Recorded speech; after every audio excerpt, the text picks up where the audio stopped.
3 pasos. 1, Sacarlo del vivero. 2, Engancharlo. Usar toda la fuerza para tirarlo al lado del motor.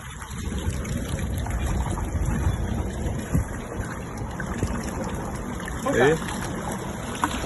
Enganchado.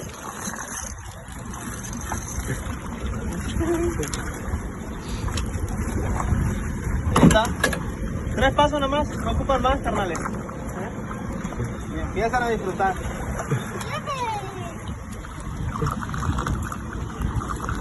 Y al muchacho le pagan todavía. Todavía. Es que ¿saben qué es? Las botas cuadras. Las botas cuadras. Las botas cuadras ayuda bastante.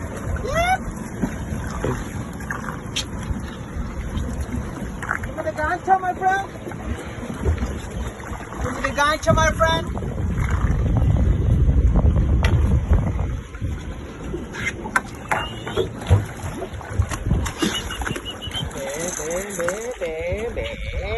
Ven para acá.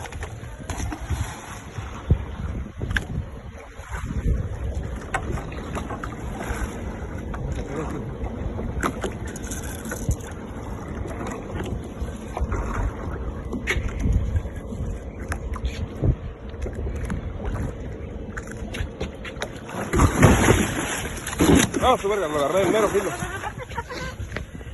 Lo agarré del pura menchopas.